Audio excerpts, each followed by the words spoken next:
Hello everyone, welcome to our YouTube channel. Myself doctor Shubham Arora और उम्मीद करता हूँ आप सभी जितने भी नीट पीजी 2024 के एस्पिरेंट्स हैं सभी बढ़िया होंगे। सभी कैंडिडेट्स का एग्ज़ाम हो चुका है। कुछ कैंडिडेट्स ऐसे भी होंगे जिनका एग्ज़ाम मिस हो गया, ठीक है। और ये न्यूज़ में भी आई बात कि कुछ कैंडिडेट्स का एग्ज़ाम छोड़ गया क्योंकि ड्यू टू गेट कन्फ्यूजन, उनको गेट नहीं पता चल रहा था, ठीक है। कुछ कैंडिडेट ऐसे भी होंगे जो वेट कर रहे होंगे, क्या पता उस पर भी कुछ डिसीजन निकल के आए। और कुछ कैंडिडेट्स ऐसा प्लान भी कर रहे हैं कि उन जो कैंडिडेट्स हैं जिनका एग्ज़ाम छोटा है उनका एग्ज़ाम दोबारा भी हो। तो ऐसी भी न्यूज़ कुछ वायरल सामने निकल के हमारे सामने आ रही है, ठीक है।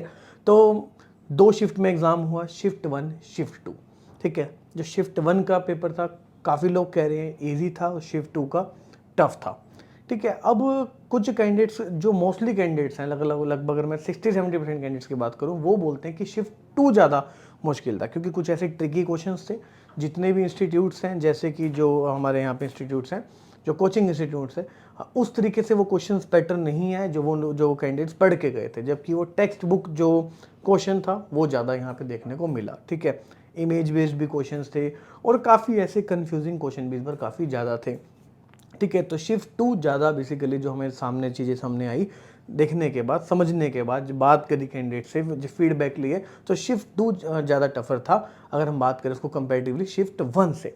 लेकिन अब बात आती है, क्या ये दोनों ही 2023 से टफ थे या कम टफ थे, या 2 ज़्यादा टफ था 23 से, 2023 से जो एग्ज़ाम हुआ था। तो मैं आपको बता दूं 2023 से ये दोनों ही शिफ्ट थी, दोनों ही टफ थी। शिफ्ट, हाँ ये कह सकते हैं शिफ्ट 1 कम टफ थी और शिफ्ट 2 ज़्यादा टफ थी, लाइक मॉडरेट टू टफ की तरफ ज़्यादा थी शिफ्ट 2। अब कैंडिडेट्स कुछ ऐसे भी होंगे, ये सोच रहे होंगे कि नहीं हमारा तो एग्ज़ाम बेकार गया शिफ्ट 2 वालों का, तो हमारा तो कम स्कोर बन रहा है। तो मैं आपको बता दूं एक नॉर्मलाइजेशन प्रोसेस नाम होता है, जो कि जिसमें क्या होगा, आपकी जो बेसिकली मार्क्स हैं, स्कोर हैं, वो परसेंटाइल के हिसाब से वो इक्वलाइज्ड हो जाएंगी, नॉर्मलाइज्ड हो जाएंगी, परसेंटाइल निकलेगी, उसके हिसाब से जो आपका स्कोर है वो आएगा। अगर आपका शिफ्ट 2 में एग्जाम खराब भी हुआ है तो ये मत सोचें कि आप क्वालिफाई नहीं हो पाएंगे। हाँ, मैं क्वालिफाइंग मार्क्स पे भी आता हूँ अभी कि क्वालिफाइंग मार्क्स क्या रहने वाले हैं, ठीक है। बट अगर जनरली हम बात करें कि हमारा जो है शिफ्ट 2 वाले कैंडिडेट्स को ऐसा लग रहा है कि एग्ज़ाम बेकार हुआ तो स्कोर अच्छा नहीं आएगा, तो वेट कीजिए स्कोर रिजल्ट का। रिजल्ट आते ही चीज़ें सामने सामने आएंगी और काफ़ी आपको पॉजिटिव चीज़ें देखने को मिलेंगी। और सेम चीज़ वो शिफ्ट 1 वालों के लिए भी है, ठीक है। तो कहीं ना कहीं कुछ निकल के यहाँ पे अच्छा सामने आने वाला है नॉर्मलाइजेशन होने के बाद। इस रिजल्ट पे काफ़ी फ़र्क पड़ सकता है। हाँ, रिजल्ट डिले थोड़ा सा हो सकता है। हम एक्सपेक्ट कर रहे थे कि 4-5 दिन में रिजल्ट आ जाएगा, लेकिन जब से 2 शिफ्ट की बात हुई, नॉर्मलाइजेशन की बात हुई, तो चीज़ों को थोड़ा टाइम लग सकता है। हम जो मान के चल रहे हैं वो ये मान के चल रहे हैं कि लगभग 10 से 12 दिन का जो टाइम है वो लग सकता है इन सब चीज़ों को सॉर्ट आउट होने में और रिजल्ट आने में। नॉर्मलाइजेशन की वजह से थोड़ा सा टाइम लग सकता है, वरना 1 वीक में जो है वो रिजल्ट आ जाता है, ठीक है। तो 1 से 2 वीक हम मान के चल रहे हैं, 2 वीक तक हमारा जो रिजल्ट है हमारे सामने ये आ जाएगा। क्वालिफाइंग मार्क्स की भी बात कर लेते हैं साथ साथ में। तो क्वालिफाइंग मार्क्स की अगर मैं बात करूँ तो लगभग 270-275 के आसपास रहेगा, जो लास्ट टाइम थोड़ा सा हायर साइड था, ठीक है। उससे थोड़ा सा ये डाउन हमें देखने को मिलेगा, ठीक है, क्योंकि जो है कंपटीशन थोड़ा सा टफ होने वाला है इस बार। बट इससे अपर रैंक में फ़र्क नहीं पड़ेगा। फ़र्क कहाँ पड़ेगा, लोअर रैंक्स में फ़र्क पड़ेगा, ठीक है। अपर रैंक्स और हाइयर जाएंगी बेसिकली, जो वही है हमारा हमेशा की तरह रेडियो, डर्मा हो गया, मेडिसिन हो गई, ठीक है। इन सब में कंपटीशन उतना ही रहेगा और बल्कि 10-15% बढ़ के ही सामने आएगा। बट जो लोअर जगह है, हमारी लोअर चीज़ें हैं, जैसे अगर हम लोअर क्लिनिकल की तरफ जा रहे हैं तो थोड़ा सा कंपटीशन हमें लेस देखने को मिल सकता है कंपैरेटिवली टू द हमारी हायर क्लिनिकल ब्रांचेस, ठीक है। और इसी तरह से डीएनबी में भी जो अपर क्लिनिकल है अच्छा देखने को मिलेगा, उसमें कंपटीशन लोअर साइड में थोड़ा कम आता हुआ नजर आएगा। सेम वो एनबी डिप्लोमा आपको देखना भी है, आपको कहाँ फाइट करनी है। क्या हमें ऑल इंडिया कोटा में जाना है, क्या हमें स्टेट कोटा से पार्टिसिपेट करना चाहिए, क्या हमें, अगर हमें जो है गवर्नमेंट नहीं मिला तो क्या हम डीएनबी लें या एमबीबीएस ले, सॉरी एमडीएमएस ले लें, लो प्राइवेट फीस वाला। अब ये भी आपको देखना है। नहीं ले सकते तो क्या हम एनबी डिप्लोमा लेके चल सकते हैं।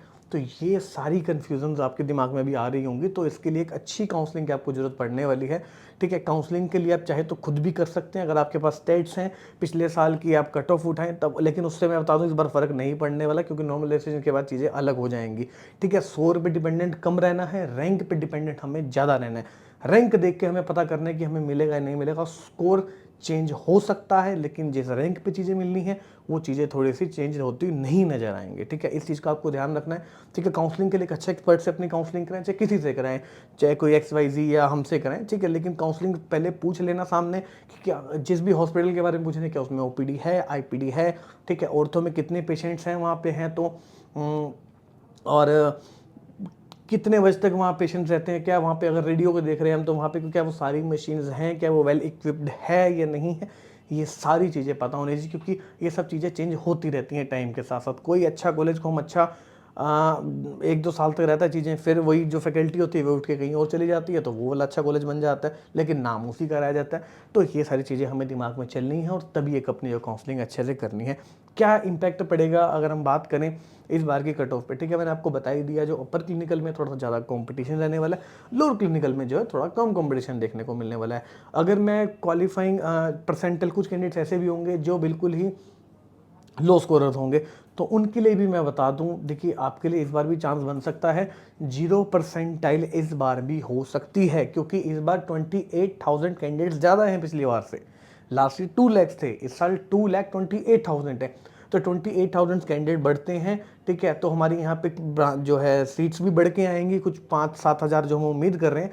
पैरा क्लिनिकल भी बढ़ के आएंगी, पैरा क्लिनिकल नॉन क्लिनिकल में सीटें हमेशा बचती हैं, उसको बचती हैं तो क्या करती है हमारी गवर्नमेंट, स्कोर को डाउन कर देती है, फिर आप उसमें जाके एडमिशन लेते हैं, ठीक है। अब वो जो क्वालिफाइंग मार्क्स डाउन होते हैं वो सभी के लिए होते हैं, फिर क्या होता है आपके लिए एक ऑप्शन खुल जाता है। ऑप्शन क्या, जैसे कि आप एक हायर फीस में आप जा सकते हैं, राजस्थान के कॉलेजेस में मूव कर सकते हैं, तो वो आपको देख के चलना होगा, चीज़ें समझनी होंगी, क्या हमारा बजट है, कैसे हमें चीज़ें लेके चलनी है, ठीक है।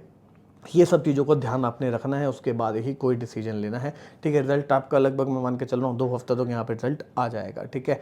बच्चे ज़्यादा हैं इस बार और प्रिपरेशन भी काफ़ी अच्छी हुई है, कभी प्रीपोन्ड हुआ, कभी पोस्टपोन्ड हुई चीज़ें, लेकिन काफ़ी कैंडिडेट्स को टाइम मिला, यानी कि एग्जाम अच्छा हुआ काफ़ी कैंडिडेट्स का। मेरे को बहुत सारे कैंडिडेट्स मिले जो अच्छा स्कोर कर पा रहे हैं, जिनको लग रहा है कि उनके आंसर काफ़ी सही हुए हैं, ठीक है। तो अपर में टफ रहने वाला, लोअर में थोड़ा सा हमें फिर भी जो है एक एवरेज साइड लेके चलेंगे, ठीक है।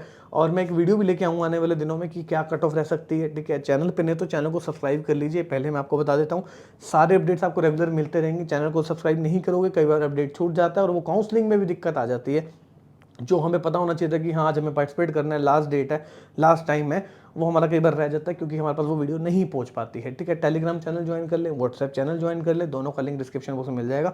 नंबर की प्राइवेसी रहती है आपकी, क्योंकि पिछली बार कैंडिडेट्स कैसे बहुत नंबर लीक हुए थे, ठीक है। तो व्हाट्सएप चैनल पर आप ज्वाइन कर लीजिए, वहाँ पे सारी इन्फॉर्मेशन आपको मिलती रहेगी, नंबर भी आपकी प्राइवेसी रहेगी, नंबर आपका वहाँ पर रिफ्लेक्ट नहीं होता, ठीक है। तो सब चीज़ें ज्वाइन कर लें। बाकी अभी के लिए वीडियो थी, कोई आप हेल्प है, कोई डाउट है, कोई पूछना चाहते हैं तो नीचे आप कमेंट सेक्शन में बिल्कुल पूछ सकते हैं और बता भी सकते हैं अपना एग्जाम जो है आपका कैसा गया। और काउंसलिंग से रिलेटेड कुछ बात करना चाहते हैं तो नंबर नीचे दिया हुआ है, आप काउंसलिंग सर्विस हमारी अवेल कर सकते हैं, तो ऑफिस आके विजिट कर सकते हैं, एड्रेस आपको डिस्क्रिप्शन बॉक्स में मिल जाएगा।